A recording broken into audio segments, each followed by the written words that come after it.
Still, I think there's something missing. Even if we have a neural architecture which appears to predict time series very well, even if we have a variety of techniques for prediction, classification on the one hand, reasoning and rules on the other, the link between these is still missing. For example, if you're trying to predict how other players or pedestrians on the road will move, or if you're trying to predict the consequences of a decision, suppose one takes a decision, one imagines the future.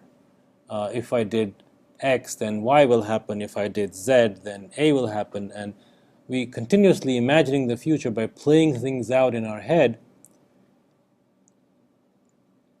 The missing element is that symbolic reasoning, optimization, planning, these features or these sort of techniques appear very different from the regressions or the neural learning or sequence prediction or naive Bayes classification, which is essentially data-driven predictions that we've seen.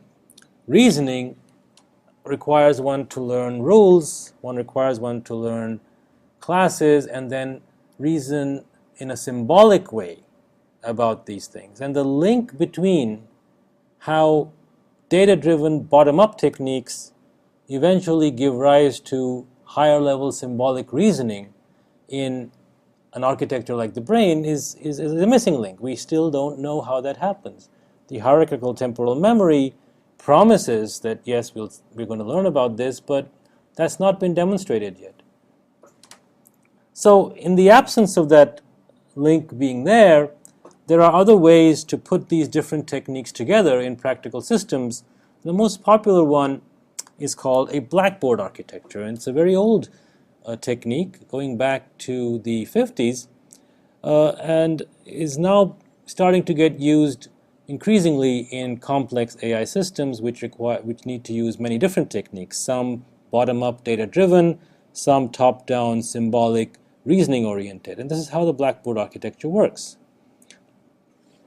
The Blackboard architecture consists of a blackboard where knowledge or that what one learns about the world is posted, and this knowledge is posted by knowledge sources. Now, knowledge sources can be of many types. They could be bottom-up feature learning, clustering, sequence miners like HTM, classifiers, so things which learn from the data directly. Or they could be symbolic rule engines or decision engines which do planning or reasoning.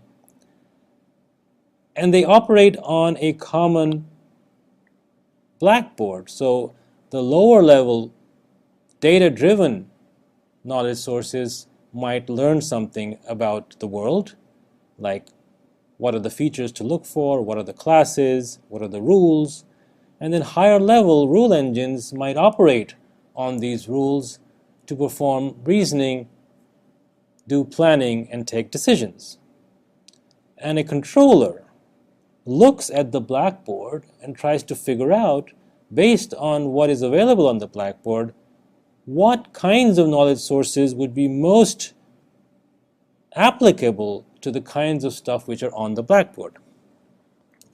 So this is a way of putting different types of machine learning techniques, reasoning techniques together in one architecture. It's a hierarchical system, and some Blackboard systems are also Bayesian in the sense that if there are two different elements are on the blackboard, placing a third element might make the probability that one of the older elements, which was already deemed to be true, become less true through something like the explaining away effect. So those are called Bayesian blackboards. Some examples of blackboards are one of the earliest examples is speech recognition. The first speech recognition systems used blackboard reasoning. So the lower levels of the blackboard would detect things like phonemes, and then higher levels would detect words, and even higher levels would talk about sentences, and at each level one is not only going bottom up, but one is using the predictions at the higher layers to drive the reasoning or the classification at the lower layer. So the likelihood of the next word being a particular one is driven by what the previous word is, and that, as we've seen in a few lectures back, but that also drives what phonemes to look for. So lower level classifiers are adjusted based on what possible words are most likely in this particular higher level context. So that's how speech recognition systems have used this hierarchical reasoning fairly effectively.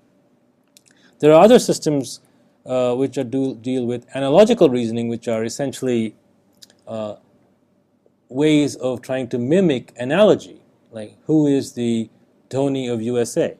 So how do you map different frames of reference to different contexts through analogies? I'd like to show you an example of an analogical reasoning system, or at least one that tries to mimic analogical reasoning. This one is due to a student of Hofstadter called Melanie Mitchell. Hofstadter, if you remember, was the author of the Pulitzer Prize winning book Gödel, Escher, Bach, which many of you might have read. It's an old book, about more than 30 years old. Melanie Mitchell, his student, has recently written a book called Complexity, which is also a very interesting exposition of a variety of areas in artificial intelligence and complex systems. Well, let's look at what analogical systems reasoning works in the copycat program of Melanie Mitchell.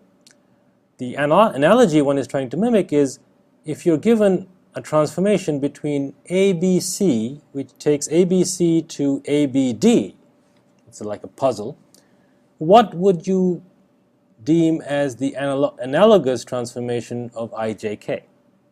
Well, think about it. Let's see what the system does. It's reasoning. It's trying to find out what the analogy is between these two and apply that same analogy to this particular string. And it figures out that the analogy is replace the letter category of the rightmost letter by its successor. And it came up with IJL. Let's try it again. This time we'll give it a problem ABC goes to BBC and see what it comes up with. The Blackboard architecture is reasoning. It's different types of rules are being applied in a hierarchy, and each rule is affecting what to look at next. And it comes up with JJK, replace the category of the leftmost letter by its successor. It has learned the analogy. So as we can see, the Blackboard systems are extremely powerful, and they do form a way of marrying the bottom-up data-driven reasoning with the top-down symbolic reasoning and allowing both of these to influence each other, just as Bayesian networks and hierarchical temporal memory all also include this element of top-down, bottom-up reasoning working together. So we will now end the course with a recap. I hope you've enjoyed this lecture.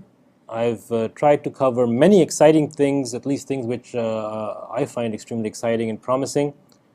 A few things in a bit of detail, like linear regression and the ability to predict values using regression, and maybe even other techniques like logistic and SVM if you use packages. And then some more speculative AI aspects and how they come together for big data analytics.